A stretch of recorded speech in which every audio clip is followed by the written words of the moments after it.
This is Family Time 94, and we're talking about problem solving. For our social emotional learning competencies, we're back to responsible decision making. And problem solving is a big part of that. We're going to focus on some blue sky brainstorming.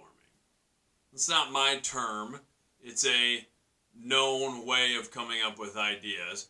And blue sky brainstorming is basically where we're throwing any ideas out on the table. Nothing is a bad idea in this initial brainstorming phase. I'm going to have my students select an issue of some kind, either something from their personal lives or a larger societal issue.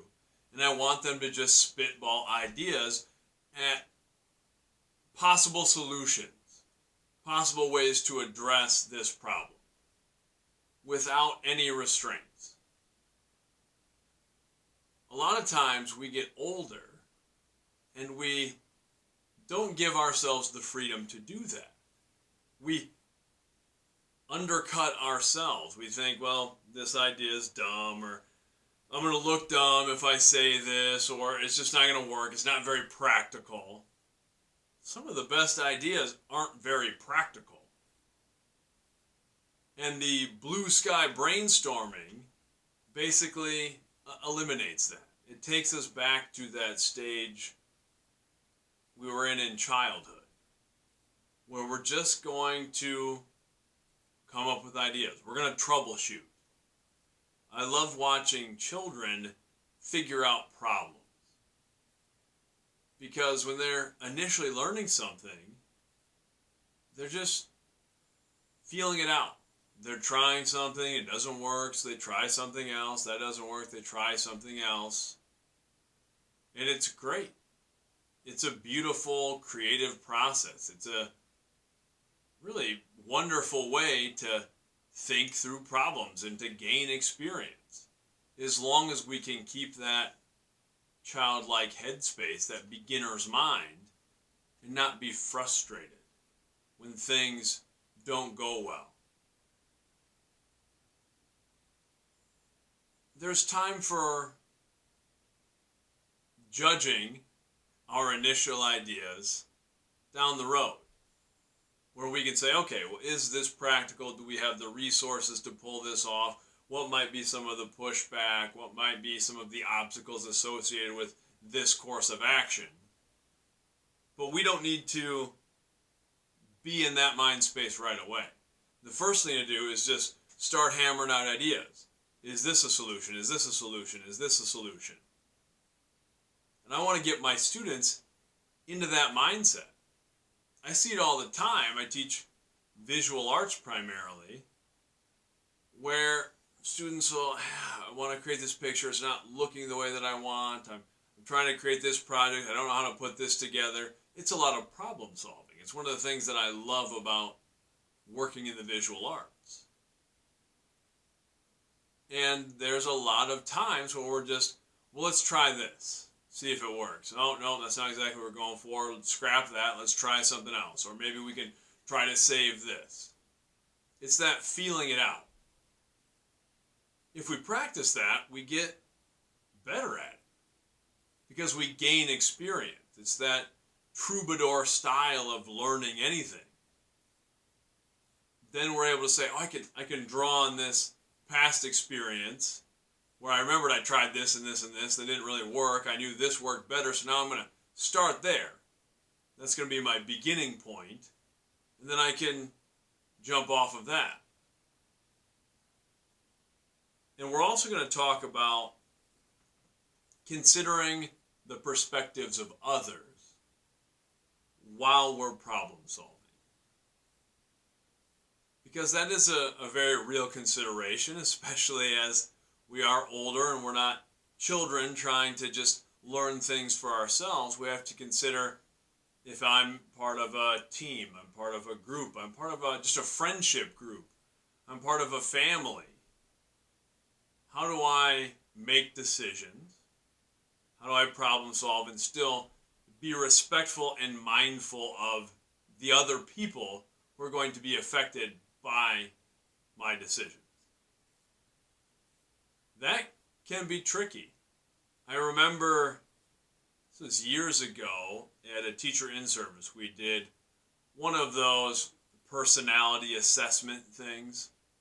It was a pretty good activity. There's a lot of these different things where you answer questions or do activities, and then it assigns you a color, or it assigns you a personality type that's a name, whatever it is. And I remember this was broken down by directions. It was north, south, east, west. I don't remember what all four of the directions meant. And it was kind of a leadership style sort of thing. And I remember that I was assigned as a north. And I'm sure there was a lot of other details, but what I really took away from it was people who are north tended to be pretty headstrong, dive in, maybe did fairly well at that blue sky brainstorming side of things, where it's like, well, we had a problem, here's a solution, here's a solution, let's try A, that doesn't work, cross it off, then go to B, cross that off. And I have found, through my experience working in a lot of different capacities and filling a lot of different leadership roles, not everybody operates that way. And I thought that was an interesting takeaway when we looked at that if I was being honest, looking myself in the mirror, assessing my own leadership style, then like, oh, okay, I can be that way. And that can be challenging for other people. If I'm like, oh, here's a problem, let's just hammer a solution, boom, let's go. I'm kind of action. We're going to solve this problem through action. We're not going to solve it through overthinking it. But not everybody is that way. Some people really want to take time to think through their options, to process the situation. Some people really want to make sure they're getting the feelings, the input from the other people in the group. And those are important things. That was something that did take me a little bit of time to realize and appreciate, that not only were other people's approaches valid, they were valuable. They were bringing something to the table that I maybe wasn't initially. And I've seen that even in my personal relationships, where it's, okay, here's a problem, boom, let's attack it. Not everybody wants to approach it that way, and that is not always the best approach. And what is the best approach is pretty subjective, but it's certainly not the right approach for everyone. And it's really good when I'm on a team to have other people on that team who want to make sure everyone else feels good about it, and that want to pump the brakes a little bit, pull back, and decide if it's really the most feasible or the most utilitarian sort of decision. And I've come to appreciate that a great deal. But that's what I want us thinking about this week.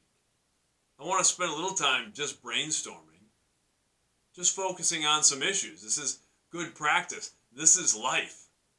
Life is full of complications and obstacles and problems, and we have to decide what we're going to do. And we're not. More often than not, we don't know the right decision as we're making it. We have to check in with our beliefs, our values. We have to decide what we stand for, what we care about, and then we have to make a decision. And we have to live with the consequences, good, bad. Then we have to make another decision. That's how life goes, and especially as we get older, and we have more decisions and we face more obstacles, that's just part of the gig. So we're going to spend a little time practicing that this week. Until next time, have a great week. Much love.